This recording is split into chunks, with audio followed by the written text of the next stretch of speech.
Lorient, le 14 novembre 1989.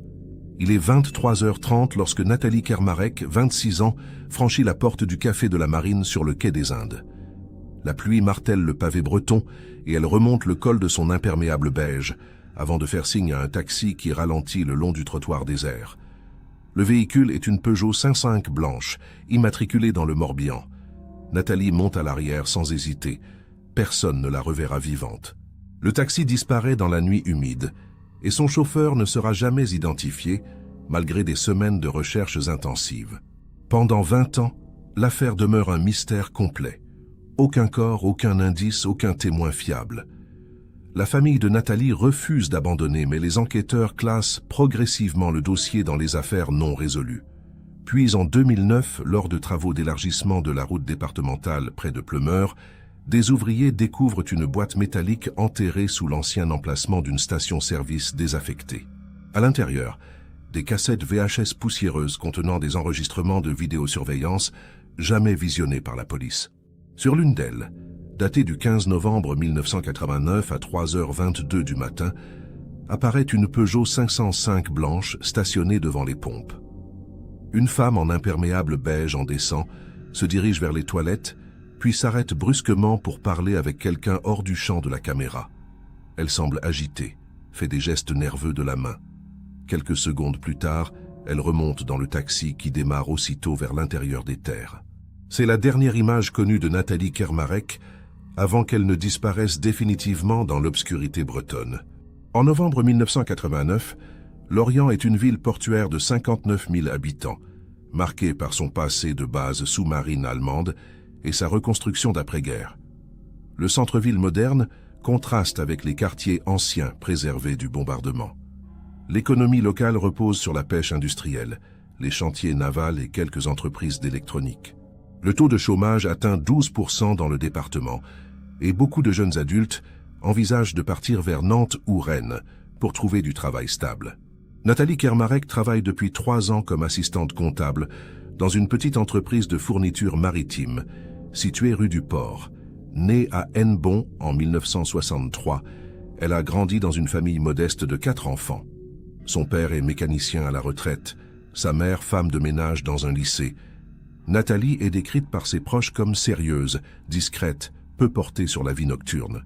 Elle partage un petit appartement rue Maréchal Foch avec une collègue de bureau, Sylvie Tanguy, 24 ans, qui sera le dernier témoin direct avant la disparition. Ce soir du 14 novembre, Nathalie rencontre vers 20h son frère aîné Denis au Café de la Marine pour discuter de l'anniversaire surprise qu'il prépare pour leur mère. Denis quitte le café vers 22h pour rentrer chez lui à Lanester. Nathalie décide de rester encore un peu, commande un dernier café et discute avec le serveur Patrick Gégou du match de football diffusé à la télévision. Rien dans son attitude ne laisse présager un problème. Elle semble calme, presque joyeuse selon le témoignage de Gégou recueilli 3 jours plus tard par les gendarmes. Vers 23h20, elle règle sa consommation et informe le serveur qu'elle va rentrer. La pluie tombe drue depuis le début de soirée et les rues sont pratiquement vides. Patrick Gégou la regarde partir par la vitre du café, la voit lever le bras pour héler un taxi qui passait justement dans la rue. Il note mentalement que c'est une chance par ce temps. La voiture s'arrête immédiatement. Nathalie monte à l'arrière et le véhicule repart en direction du centre. Le serveur retourne à son travail sans y penser davantage. Le lendemain matin, Sylvie Tanguy s'inquiète de ne pas voir Nathalie au petit déjeuner. Elle frappe à la porte de sa chambre sans obtenir de réponse. Le lit n'a pas été défait. Sylvie téléphone à l'entreprise où elles travaillent toutes les deux et apprend que Nathalie n'est pas venue ce matin. Elle attend jusqu'à midi avant de contacter Denis Kermarek, qui alerte immédiatement la gendarmerie. Un signalement de disparition inquiétante est enregistré à 14h15. Les premières recherches commencent dans l'après-midi, mais personne n'imagine encore que cette affaire deviendra l'une des énigmes les plus troublantes de la criminalité bretonne. Aujourd'hui, cette histoire continue d'interroger tous ceux qui s'intéressent aux mystères non résolus de notre pays. Si vous nous regardez en ce moment, dites-nous dans les commentaires de quelle ville vous suivez cette enquête. Cela nous aide à comprendre combien d'entre vous sont touchés par ces affaires qui hantent encore nos régions. N'hésitez pas à vous abonner à la chaîne pour découvrir d'autres récits de disparitions inexpliquées et d'enquêtes qui défient la logique. Et si cette histoire vous interpelle autant qu'elle nous a marqués, laissez un like pour nous encourager à continuer ce travail de mémoire. Les premières 48 heures d'une disparition sont cruciales selon les protocoles d'enquête. Dans le cas de Nathalie Kermarek, ces heures sont utilisées pour reconstituer ses derniers mouvements avec une précision chirurgicale. Le capitaine de gendarmerie Yves Louarn, 42 ans, 15 ans d'expérience, prend personnellement en charge le dossier dès le 16 novembre au matin. Son instinct lui dit que quelque chose ne colle pas dans cette histoire de jeune femme qui disparaît entre un café et son domicile, distant de seulement 800 mètres. L'interrogatoire de Patrick Gégou, le serveur du café de la Marine, apporte le premier élément concret. Il se souvient très bien de Nathalie cette nuit-là parce qu'elle était la dernière cliente et qu'il devait fermer. Il décrit précisément le taxi comme une Peugeot 505 blanche, peut-être de la fin des années 80, avec un toit légèrement cabossé côté passager. Il n'a pas vu le chauffeur à cause de la pluie et de la réflexion des réverbères sur le pare-brise. Il n'a pas non plus relevé le numéro d'immatriculation, mais il est formel sur la couleur et le modèle du véhicule. Cette description lance la première grande vague de recherche. Le capitaine Louarn contacte immédiatement toutes les compagnies de taxis opérant à Lorient et dans les communes environnantes. Il en existe 7 au total, regroupant 23 véhicules. Aucune n'a de Peugeot 505 blanche dans sa flotte. Certaines possèdent des 505, mais dans d'autres couleurs, d'autres ont des véhicules blancs, mais d'autres modèles. Cette découverte est troublante, car elle signifie soit que le témoin s'est trompé sur certains détails, soit que le taxi était clandestin, soit qu'il ne s'agissait pas du tout d'un taxi. Les gendarmes élargissent leurs recherches aux taxis des départements limitrophes, du Finistère à la Loire-Atlantique. Pendant une semaine entière, des dizaines de chauffeurs sont interrogés, des centaines de carnets de courses sont épluchés. Plusieurs Peugeot 505 blanches sont localisés et inspectés. Leurs propriétaires fournissent tous des alibis vérifiables pour la nuit du 14 au 15 novembre. Certains dormaient chez eux, d'autres travaillaient dans des villes éloignées. Un était même en réparation dans un garage de vannes depuis le 10 novembre. Toutes les pistes se referment une à une sans résultat. Parallèlement, l'enquête de voisinage se déploie dans tout le quartier du Quai des Indes. Les gendarmes interrogent les commerçants, les habitants des immeubles environnants, les personnes qui auraient pu se trouver dans les rues cette nuit-là malgré la pluie.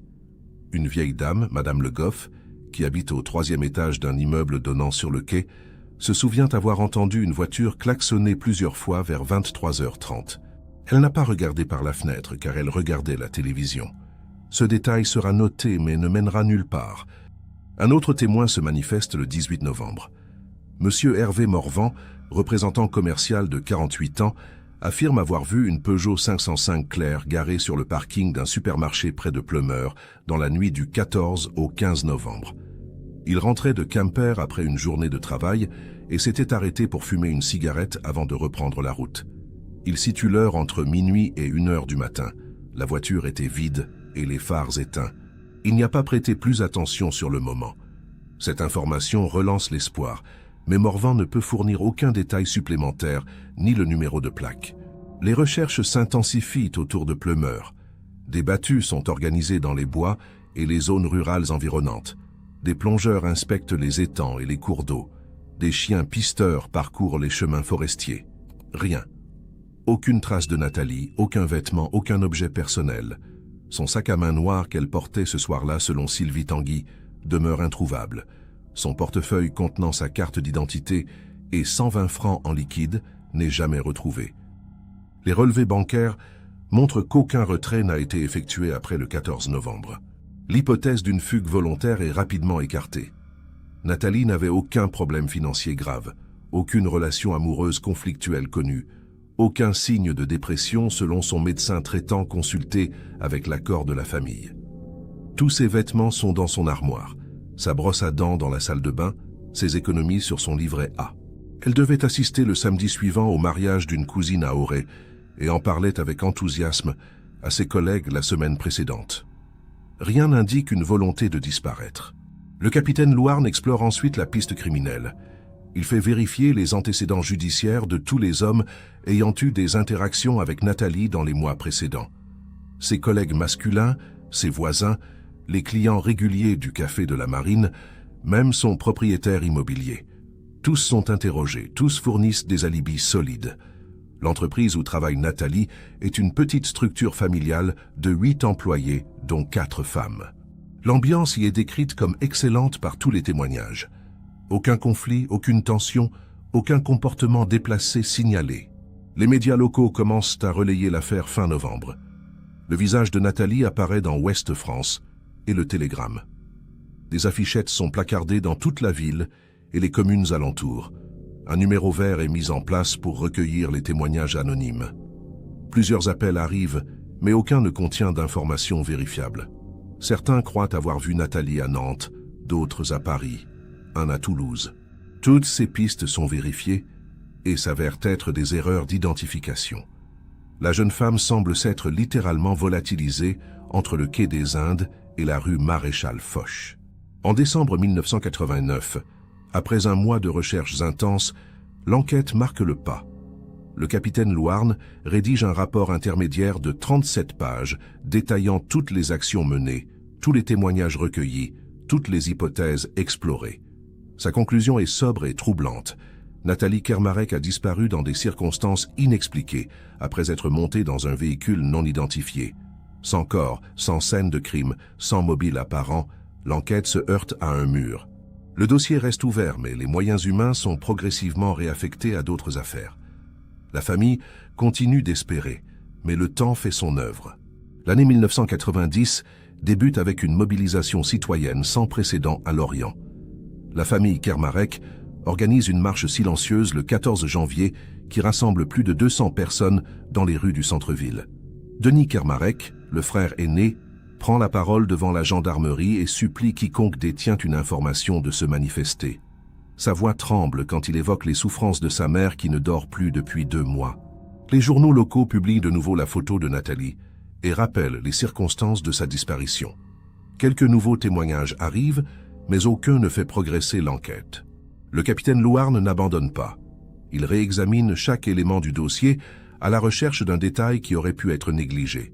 Il se concentre particulièrement sur le témoignage d'Hervé Morvan concernant la Peugeot 505 garée à Pleumeur. Il retourne sur place avec le témoin pour tenter de préciser l'emplacement exact.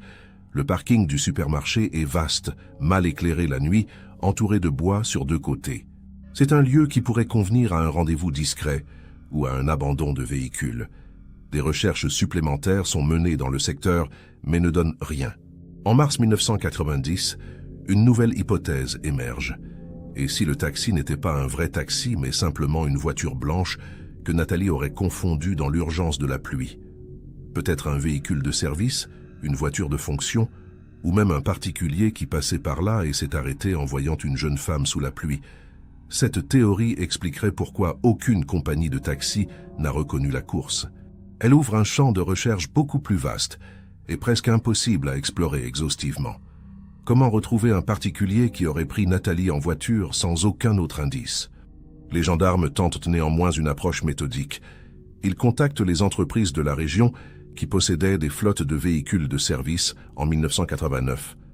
Plusieurs avaient effectivement des Peugeot 505 blanches. Chaque véhicule est localisé, chaque conducteur identifié et interrogé. Les registres de maintenance sont vérifiés pour détecter d'éventuelles réparations suspectes, effectuées après le 14 novembre. Un véhicule appartenant à une entreprise de travaux publics de Quimperlé attire l'attention, car il a été nettoyé en profondeur le 16 novembre selon les bons de la Société de nettoyage automobile. L'investigation est approfondie. Le conducteur habituel de ce véhicule est Yvon Guillet, 34 ans, contremaître.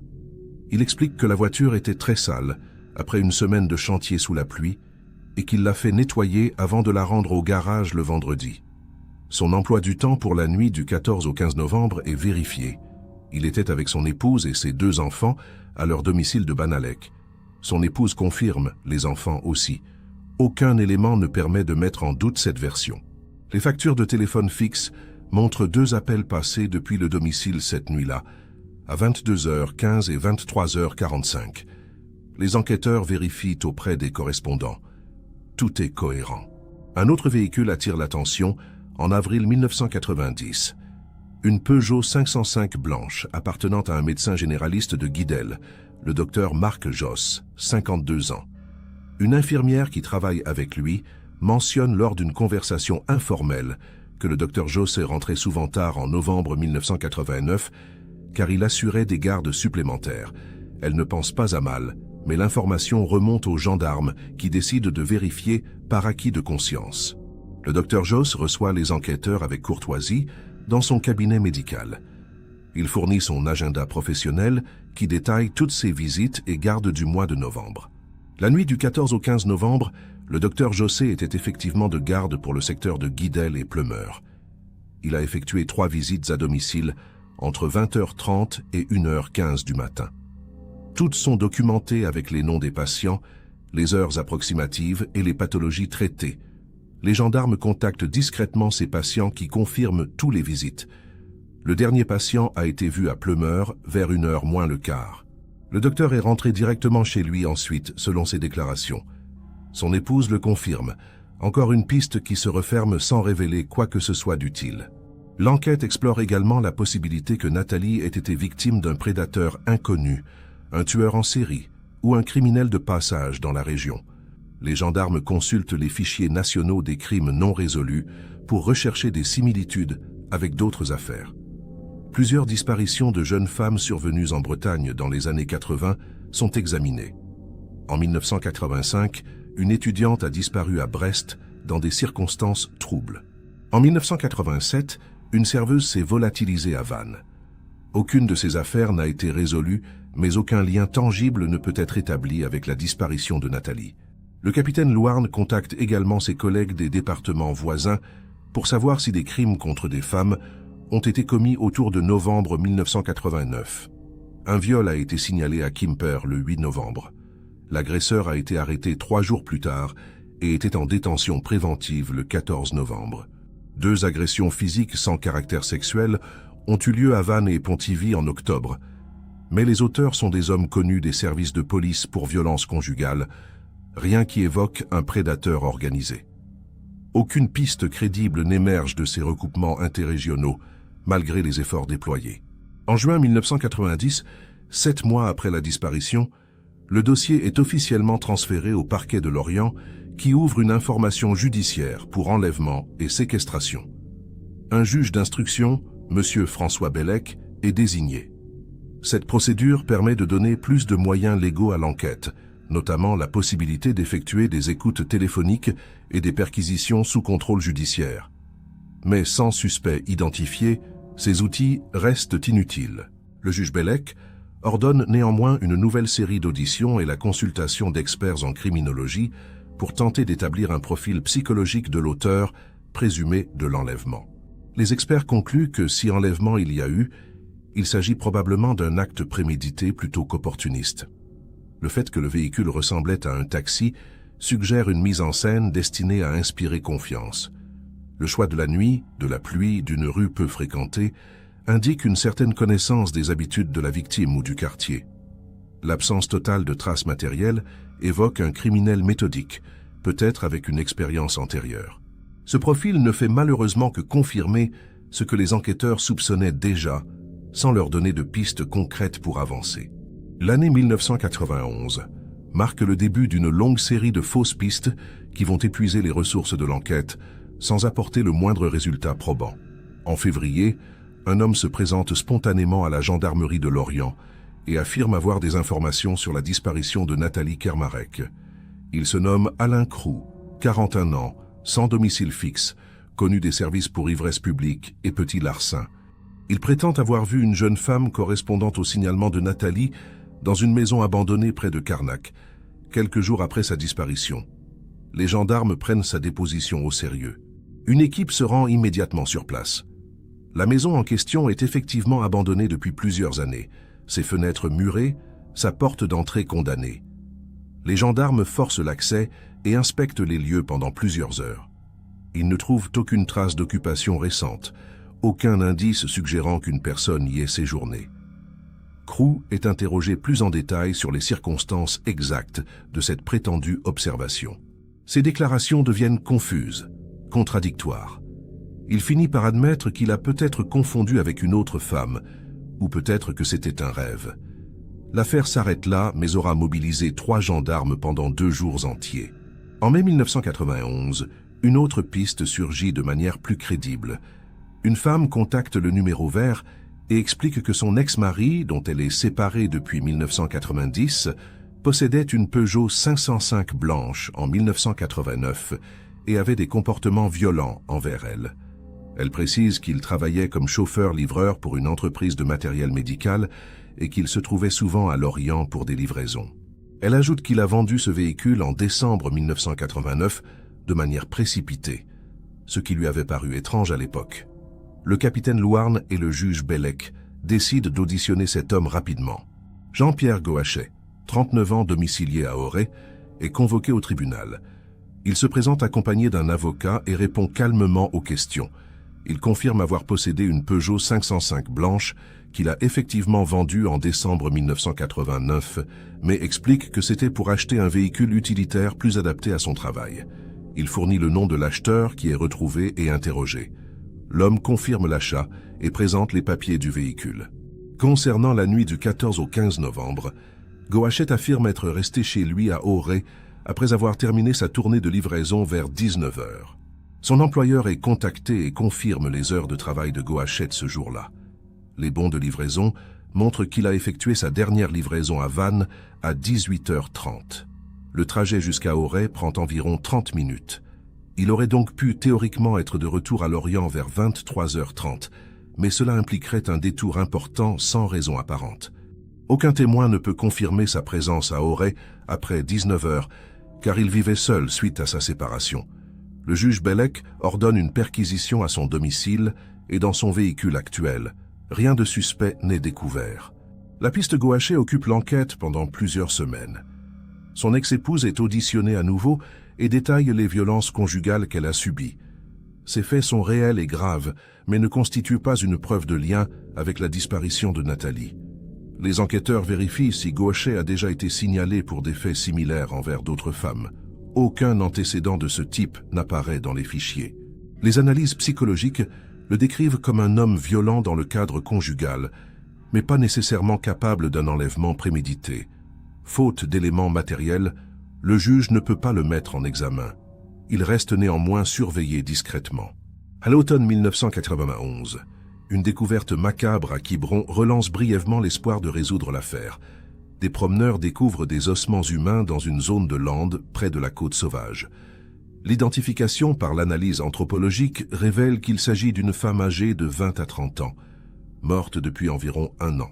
La famille Kermarec est contactée et vit des heures d'angoisse insoutenables, en attendant les résultats des analyses ADN qui viennent d'être introduites dans les procédures judiciaires françaises.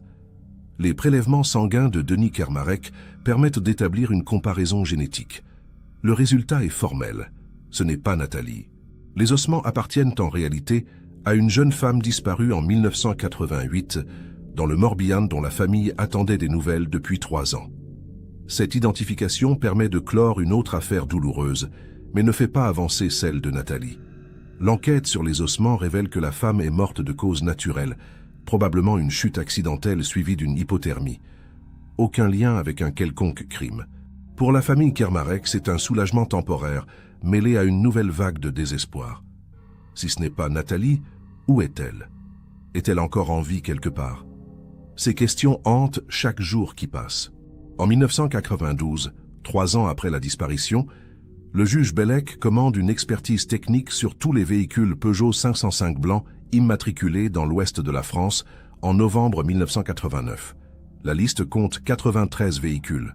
Chacun doit être localisé, inspecté si possible, et son propriétaire interrogé.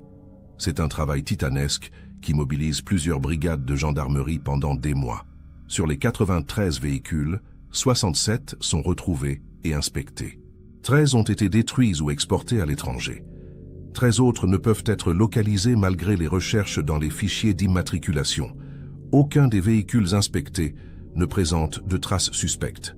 Parmi les 13 véhicules non localisés, un attire particulièrement l'attention. Il appartenait à un certain Loïc Guérin, domicilié à Pleumeur en 1989 selon les archives. Mais quand les gendarmes se rendent à l'adresse indiquée, ils découvrent que Guérin a déménagé sans laisser d'adresse en 1990. Les recherches dans les fichiers de la Poste, de la Sécurité sociale et du Fisc ne donnent aucun résultat. L'homme semble avoir disparu des registres administratifs. Cette découverte relance immédiatement l'enquête, qui se concentre sur la recherche de cet individu introuvable, dont le véhicule correspondait exactement au signalement du taxi de Nathalie. Des avis de recherche sont diffusés dans toute la France. Les gendarmes contactent les mairies, les organismes sociaux, les hôpitaux. Aucune trace de Loïc Guérin. Ses anciens voisins à Pleumeur sont interrogés. Ils se souviennent vaguement d'un homme discret qui vivait seul et travaillait apparemment dans le bâtiment. Il n'avait pas d'amis proches dans le quartier, ne participait pas aux activités locales. Un jour de 1990, probablement au printemps, il est parti sans prévenir personne. Le logement qu'il occupait était une location meublée. Le propriétaire confirme le départ précipité et l'absence de préavis. Loïc Guérin devient le suspect numéro 1 de l'affaire. Pendant toute l'année 1992 et une partie de 1993, les recherches se concentrent sur cet homme fantôme. Les fichiers d'état civil révèlent qu'un Loïc Guérin est né le 23 avril 1955 à Rennes. Son dernier employeur connu était une entreprise de maçonnerie qui a fait faillite en 1989. Il n'a plus jamais déclaré de revenus après cette date.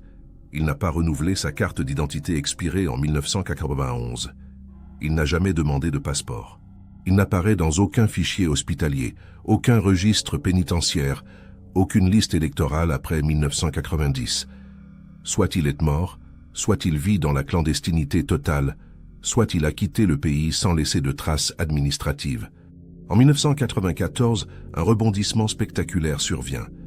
Un gendarme en poste à Marseille reconnaît le nom de Loïc Guérin dans un dossier d'accident de la circulation mortelle survenu en août 1990. Un homme sans papier a été renversé par un camion et est mort sur le coup. Le corps n'a jamais été identifié formellement et a été inhumé dans le carré des indigents du cimetière Saint-Pierre. Les archives de l'hôpital de la Timone conservent un dossier médical sommaire avec une description physique et des photos du défunt prises pour faciliter l'identification. Le capitaine Louarn se rend personnellement à Marseille pour examiner ces documents. Les photos sont troublantes. L'homme correspond à peu près au signalement de Loïc Guérin selon les voisins de Pleumeur, mais il est impossible d'être totalement certain sans expertise ADN. Le problème est que personne dans la famille de Guérin ne peut être localisé pour fournir un échantillon génétique de comparaison. Les parents sont décédés, ils n'avaient ni frère ni sœur selon l'état civil. Le corps de l'homme de Marseille est exhumé en novembre 1994 pour permettre des analyses. L'ADN est extrait et conservé dans l'attente d'un élément de comparaison. Pendant ce temps, les recherches de la famille de Loïc Guérin continuent. Les années passent et l'affaire Nathalie Kermarek devient progressivement un dossier froid dans les archives de la gendarmerie. Le juge Bellec prend sa retraite en 1998 et le dossier est transmis à sa successeur, Madame Isabelle Tréhoux. Elle le lit avec attention et décide de maintenir l'enquête ouverte malgré l'absence de nouveaux éléments. La famille Kermarek continue d'organiser chaque année une cérémonie commémorative le 14 novembre. Denis Kermarek ne renonce jamais à découvrir la vérité sur le sort de sa sœur. Leur mère décède en 2003 sans avoir revu Nathalie, emportant avec elle un chagrin inconsolable. En septembre 2009, 20 ans après les faits, un événement totalement imprévu va faire ressurgir l'affaire. Le conseil départemental du Morbihan lance un projet d'élargissement de la route départementale 765 entre Lorient et Pleumeur. Les travaux débutent en juin et progressent rapidement pendant l'été. Le 12 septembre, les pelleteuses attaquent l'ancien emplacement d'une station-service Total désaffectée depuis 1995 et démolie en 2000. Le terrain est devenu une friche envahie par les ronces et les herbes folles. Personne ne se souvient vraiment de cette station, hormis quelques anciens du secteur qui y faisaient le plein dans les années 80. Vers 16 heures, un conducteur d'engin remarque quelque chose de métallique affleurant sous la terre qu'il vient de retourner. Il arrête sa machine et descend pour examiner de plus près. Il s'agit d'une boîte en métal gris, rouillée par endroits, d'environ 40 cm de long sur 30 de large. Elle est fermée par un cadenas lui aussi complètement oxydé. Le conducteur appelle le chef de chantier qui décide de l'ouvrir sur place. Après quelques coups de marteau, le cadenas cède. À l'intérieur se trouvent plusieurs objets enveloppés dans du plastique épais. des cassettes VHS, un carnet aux pages jaunies et une enveloppe Kraft. Le chef de chantier, intrigué, ouvre l'enveloppe. Elle contient plusieurs photographies en noir et blanc, montrant la station-service telle qu'elle était dans les années 90. Au dos de l'une d'elles, une inscription au stylo bleu presque effacée. Installation caméra octobre 1989. Cette découverte prend soudain une dimension potentiellement importante. Le chef de chantier contacte la mairie de Pleumeur qui lui conseille de prévenir la gendarmerie. 2 heures plus tard, un gendarme arrive sur le chantier, récupère la boîte et son contenu et les transporte à la brigade pour examen. Personne ne peut imaginer que ces vieilles cassettes vont rouvrir le dossier Kermarek. Les cassettes VHS sont en mauvais état, mais un technicien parvient à en visionner quelques-unes. Elles contiennent des enregistrements de surveillance nocturne de la station-service. Les images sont de qualité médiocre, en noir et blanc, avec des bandes de parasites. La date et l'heure s'affichent dans un coin de l'écran. Plusieurs cassettes couvrent des nuits entre octobre 1989 et janvier 1990. Il apparaît que le gérant de la station avait installé un système de vidéosurveillance pour lutter contre les vols de carburant qui étaient fréquents à l'époque. Ces enregistrements n'avaient jamais été communiqués à la police lors de l'enquête sur la disparition de Nathalie. Le lieutenant de gendarmerie Soazig Morvan, 32 ans, responsable de la section de recherche, décide de visionner systématiquement toutes les cassettes exploitables. Elle se souvient vaguement de l'affaire Kermarek pour en avoir entendu parler au début de sa carrière, mais elle n'était pas née à Lorient et ne connaît pas les détails. Elle prend le temps de lire l'intégralité du dossier d'enquête avant de commencer le visionnage des cassettes. En lisant le témoignage d'Hervé Morvan qui situait une Peugeot 505 blanche sur un parking près de Pleumeur, dans la nuit du 14 au 15 novembre, elle réalise que la station-service Total se trouvait exactement dans ce secteur. Le 18 septembre 2009, après 3 jours de visionnage fastidieux de cassettes dont beaucoup sont inexploitables, le lieutenant Morvan arrive à la cassette datée du 15 novembre 1989. L'enregistrement commence à minuit. Les premières heures ne montrent que quelques véhicules s'arrêtant pour faire le plein. Vers 2 heures du matin, la fréquentation devient quasi nulle. Une voiture toutes les 20 ou 30 minutes. Puis à 3h22 et 13 secondes, une Peugeot 505 claire entre dans le champ de la caméra et vient se garer devant les pompes. Le cœur du lieutenant Morvan s'accélère immédiatement.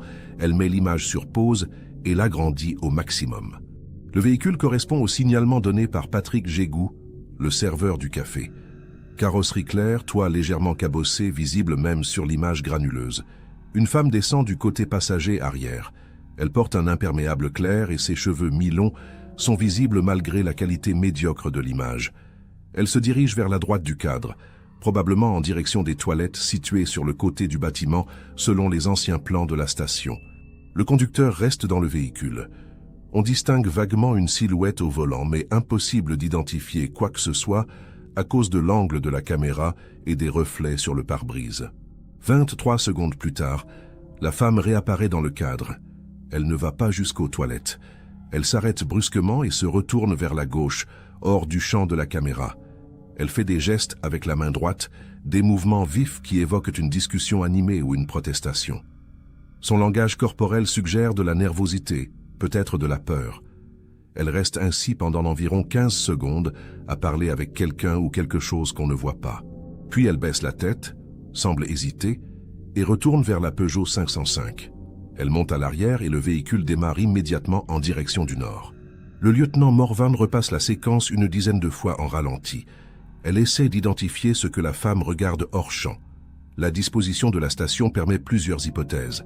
Il pourrait s'agir d'une autre personne située dans la zone des toilettes, d'un véhicule garé hors du champ de vision de la caméra, ou même du conducteur de la Peugeot qui serait descendu et se serait déplacé. Impossible de le déterminer avec certitude. La femme sur l'enregistrement pourrait être Nathalie Kermarek. La taille, la silhouette, les cheveux correspondent. L'heure et le lieu sont cohérents avec le témoignage d'Hervé Morvan qui situait une Peugeot 505 dans ce secteur entre minuit et 1h. 3h22 du matin reste compatible avec ce souvenir imprécis. Le lieutenant Morvan rédige immédiatement un rapport et contacte la juge Tréhoux. L'après-midi même, une réunion d'urgence est organisée avec le procureur de la République. La décision est prise de rouvrir officiellement l'enquête et d'exploiter au maximum cet enregistrement. Des experts en analyse vidéo sont sollicités pour tenter d'améliorer la qualité de l'image et identifier la plaque d'immatriculation de la Peugeot ou des détails sur le conducteur. Denis Kermarek est convoqué pour visionner l'enregistrement. Quand il voit la femme en imperméable, il éclate en sanglots. Il est convaincu que c'est sa sœur. La démarche, la façon de bouger les mains, tout correspond selon lui. Les experts travaillent pendant plusieurs semaines sur l'enregistrement numérisé. Ils parviennent à améliorer légèrement la netteté de l'image, mais pas suffisamment pour lire la plaque d'immatriculation qui reste floue. Le conducteur demeure une silhouette indistincte.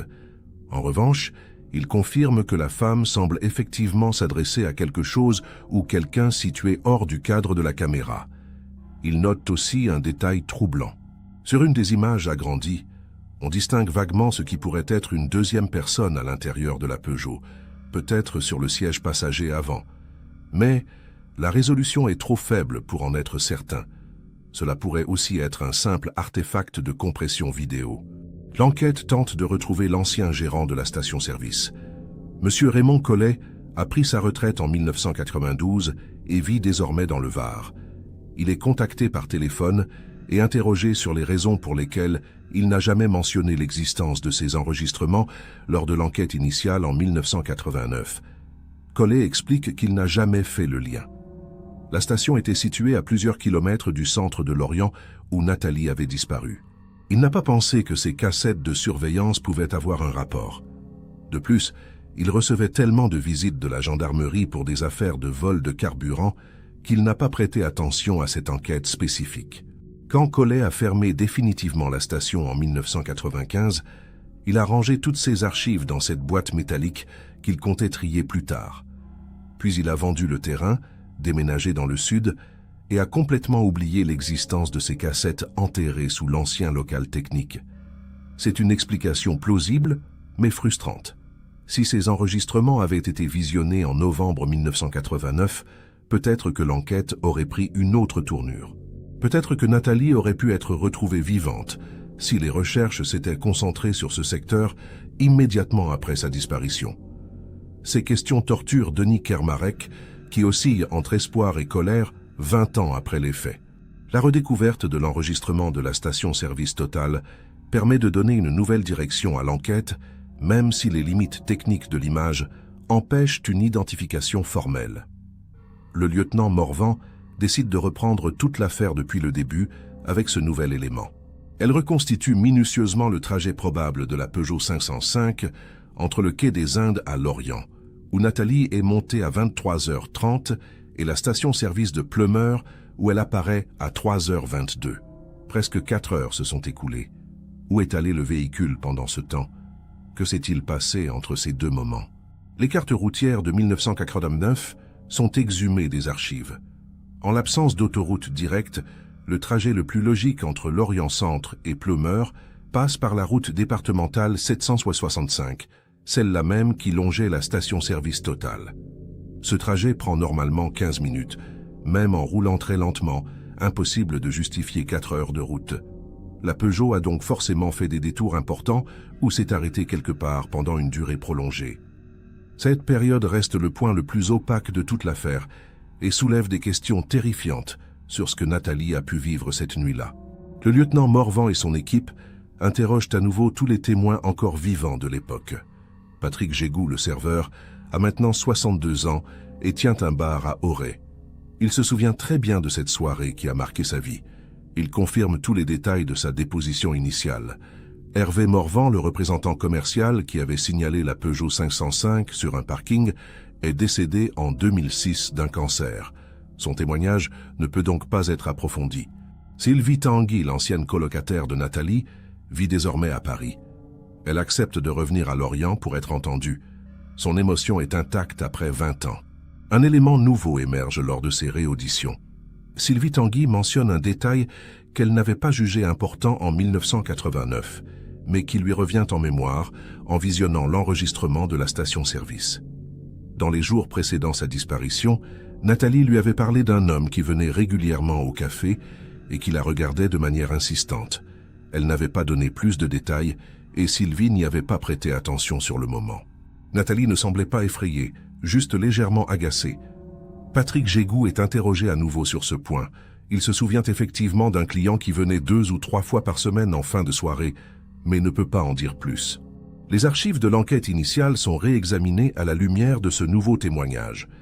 Aucun des interrogatoires de 1989 ne mentionne cet homme mystérieux. Soit Nathalie n'en avait parlé à personne d'autre qu'à Sylvie, soit les enquêteurs de l'époque n'ont pas posé les bonnes questions. Cette piste est évidemment impossible à exploiter 20 ans plus tard, sans aucune description physique précise de l'individu. Mais elle ouvre une hypothèse troublante. Et si Nathalie n'avait pas hélé un taxi au hasard cette nuit-là? Et si quelqu'un l'attendait délibérément en connaissant ses habitudes et son trajet habituel pour rentrer chez elle? Cette théorie de la préméditation renforce l'analyse des experts criminologues de 1990 qui avaient déjà évoqué cette possibilité. Mais elle soulève une question essentielle. Pourquoi Nathalie est-elle montée volontairement dans ce véhicule? Si elle connaissait le conducteur et se méfiait de lui, comme le suggère l'anecdote rapportée par Sylvie, pourquoi accepter de monter dans sa voiture? Une hypothèse est que le véhicule ressemblait suffisamment à un taxi pour qu'elle ne réalise pas immédiatement son erreur. Une autre est qu'elle connaissait effectivement le conducteur, mais qu'elle n'avait aucune raison de le craindre vraiment, malgré son malaise antérieur. Les enquêteurs tentent de reconstituer ce qui a pu se passer pendant les 4 heures manquantes. Plusieurs scénarios sont envisagés. Premier scénario, le conducteur a roulé longuement dans la campagne environnante en retenant Nathalie contre son gré, cherchant peut-être un endroit isolé pour commettre son crime avant de changer d'avis ou d'être interrompu. Deuxième scénario, la voiture s'est arrêtée quelque part, dans une maison ou un bâtiment, où Nathalie a été séquestrée temporairement avant d'être emmenée ailleurs. Troisième scénario, il y avait effectivement une deuxième personne dans le véhicule, comme le suggèrent les analyses vidéo et plusieurs individus étaient impliqués. L'enregistrement de la station-service montre Nathalie visiblement agitée et s'adressant à quelqu'un hors champ. Les experts en comportement qui analysent ces images notent que ces gestes évoquent davantage une protestation ou une négociation qu'une panique pure. Elle ne tente pas de fuir en courant, elle ne crie pas pour alerter d'éventuels témoins. Elle parle et gesticule comme si elle essayait de convaincre quelqu'un de quelque chose. Cela suggère qu'elle était peut-être encore en situation de dialogue à ce moment-là, qu'elle pensait pouvoir raisonner son ou ses ravisseurs. Cette interprétation est déchirante pour la famille, qui imagine les derniers moments de lucidité de Nathalie. Après le départ de la Peugeot 505 de la station-service à 3h22 du matin, plus aucune trace. Le véhicule n'apparaît sur aucune autre caméra de surveillance des environs, mais il faut dire qu'en 1989, ces installations étaient extrêmement rares. Les recherches se concentrent sur les routes partant de Pleumeur vers l'intérieur des terres, des zones boisées, des anciennes carrières, des bâtiments agricoles abandonnés sont à nouveau explorés 20 ans après les premières battues. Des techniques modernes comme les radars pénétrants sont utilisées pour détecter d'éventuelles fausses ou perturbations du sol. Aucun résultat probant n'émerge de ces nouvelles investigations. La piste de Loïc Guérin, le propriétaire fantôme de Peugeot 505 blanche, est réactivée. Les gendarmes tentent une dernière fois de résoudre le mystère de cet homme disparu des registres en 1990.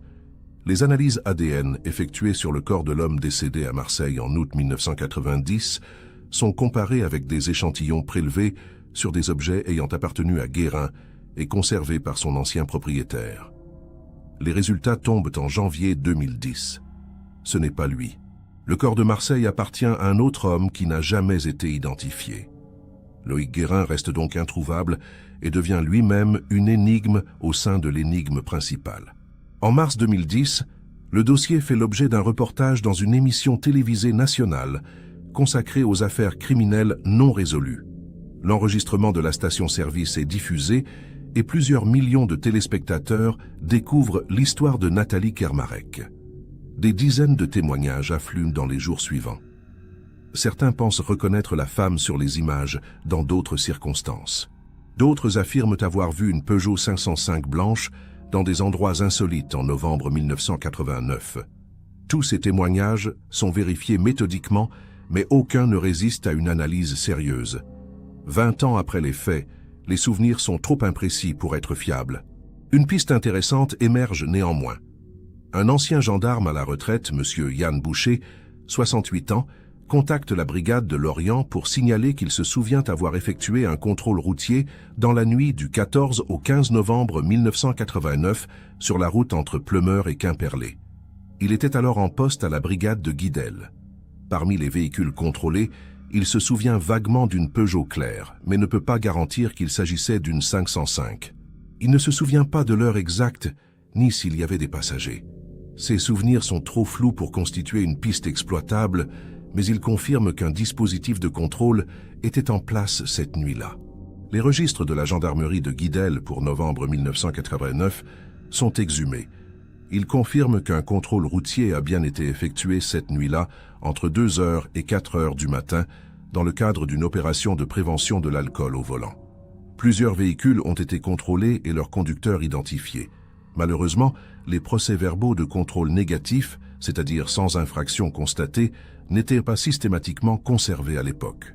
Il est donc impossible de savoir si la Peugeot 505 transportant Nathalie a été contrôlée et si le conducteur a été identifié.